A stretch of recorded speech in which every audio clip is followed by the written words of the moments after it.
안녕하세요. 여러분, 오늘은 최근 토트넘과 레스터시티의 개막전 경기 결과와 그 이후 영국 언론의 반응, 그리고 손흥민 선수를 둘러싼 논란에 대해 자세히 알아보겠습니다. 흥미진진한 축구 소식으로 가득한 이 이야기, 함께 들어보시죠. 토트넘은 지난 8월 20일 새벽, 레스터의 킹파워 스타디움에서 열린 2024-25 잉글랜드 프리미어리그 1라운드 개막전에서 레스터시티와 1에서 1무승부를 기록했습니다. 이 결과는 많은 축구 팬들에게 충격을 안겼고, 특히 영국 현지 언론들의 반응이 뜨거웠습니다. 경기 직후 영국의 여러 매체들은 이번 무승부의 원인을 손흥민 선수에게 돌리는 기사들을 쏟아냈습니다. 이들은 손흥민의 부진 이 팀의 승리를 가로막았다고 주장했죠. 예를 들어 영국 매체 미츠는 손흥민의 몇 번의 터치 실수로 팀에게 주어진 득점 기회를 놓쳤다고 호평했습니다. 익스프레스라는 또 다른 매체는 더 나아가 손흥민은 경기 내내 속도가 떨어졌다. 그는 다른 공격수들과 연계 플레이를 진행하는데 어려움을 겪었다. 그의 둔탁한 터치는 토트넘의 유망한 공격 상황을 무너뜨렸다. 고 평가하며 평점 3점을 부여하기도 했습니다. 이러한 영국 언론의 반응은 국내 축구 팬들 사이에서 큰 분노를 불러일으켰습니다. 많은 팬들은 이러한 평가가 지나치게 편파적이고 인종차별적이라고 비판했죠.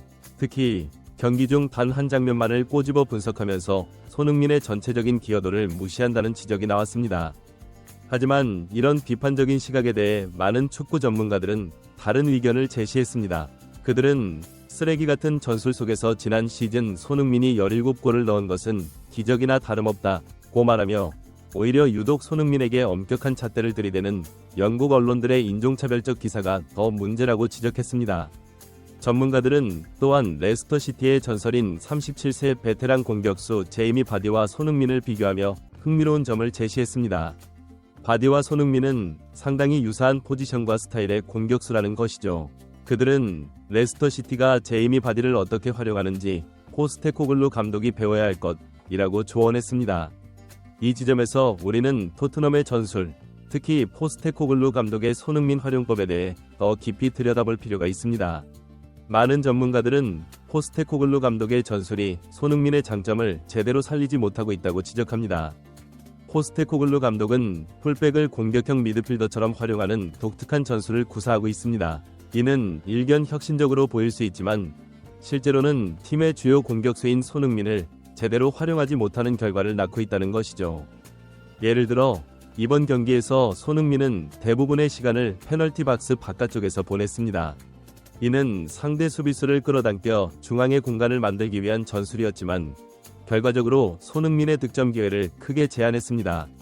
대신 풀백인 페드로 포로가 그 공간으로 들어가 골을 넣는 상황이 연출되었죠. 이에 대해 일부 전문가들은 EP 최고 레벨의 공격수가 미끼 역할을 하고 공간을 만들면 그곳에 풀백이 침투해 골을 넣는 것이 토트넘의 주된 공격 전술로 포스테코글루가 활용하고 있는데 이는 정말 문제가 많은 전술이라고 비판했습니다. 더욱이 이런 전술은 팀의 수비 안정성도 해칠 수 있습니다. 풀백이 지나치게 공격에 가담하면서 수비에 공백이 생기고 이는 실제로 이번 경기에서 레스터시티의 동점골로 이어졌다는 분석입니다. 한편 클루셉스키와 손흥민의 연계 플레이에 대한 지적도 있었습니다. 99분의 경기 시간 동안 클루셉스키가 손흥민에게 공간을 만들어준 것은 단 한 번뿐이었다는 것이죠. 그리고 그 유일한 기회마저도 손흥민이 완벽하게 활용하지 못했다는 비판이 있었습니다. 하지만 많은 축구 팬들은 이러한 비판이 지나치게 가혹하다고 반박합니다. 그들은 손흥민도 사람이다. 99분 경기 중에 딱 저 한 장면을 가지고 손흥민을 내리치게 하는데 그런 식이라면 클루셉스키, 메디슨, 그리고 히샬리송, 존슨이 지난 시즌 수없이 날려먹은 결정적 찬스에 대해서는 왜 영국 언론들이 잠잠한지 정말 의문이라고 말합니다. 더불어 이들은 저런 쓰레기 전술 속에서 손흥민이 지난 시즌 17골을 넣어줬더니 포스테코글루가 자신의 전술이 정말 뛰어난 줄 안다 고 꼬집으며 레스터시티의 제이미 바디와 손흥민을 비교했습니다. 바디와 손흥민은 유사한 스타일의 공격수인데 레스터시티가 바디를 활용하는 방식과 토트넘이 손흥민을 활용하는 방식의 차이를 지적한 것입니다.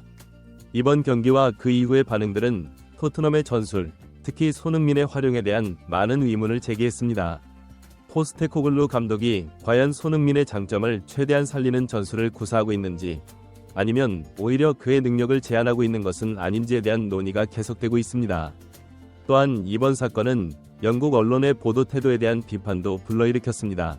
한 선수의 단편적인 장면만을 부각시키고 전체적인 맥락을 고려하지 않는 보도 방식이 과연 적절한지에 대한 의문이 제기된 것입니다.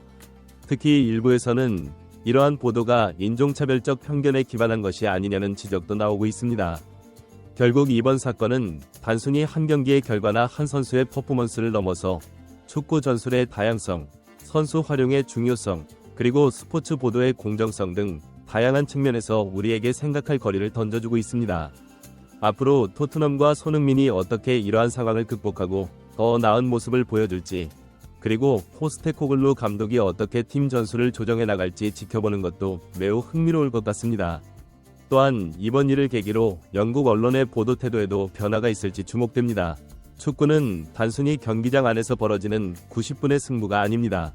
그 이면에는 전술, 선수 관리, 미디어와의 관계 등 복잡한 요소들이 얽혀있죠. 이번 사건을 통해 우리는 이러한 축구의 복잡성을 다시 한번 확인할 수 있었습니다. 여러분은 이번 사건에 대해 어떻게 생각하시나요? 손흥민의 활용법, 포스테코글루 감독의 전술, 그리고 영국 언론의 보도 태도에 대해 여러분의 의견은 어떠신가요? 댓글로 여러분의 생각을 들려주세요. 이상으로 토트넘의 개막전 무승부와 그 이후의 논란에 대한 소식을 전해드렸습니다. 앞으로도 흥미진진한 축구 소식을 전해드리도록 하겠습니다. 시청해주셔서 감사합니다. 더 많은 축구 소식을 접하고 싶으시다면 저희 채널을 구독해주세요. 여러분의 관심과 사랑이 저희에게 큰 힘이 됩니다. 다음 영상에서 다시 만나 뵙겠습니다. 안녕히 계세요.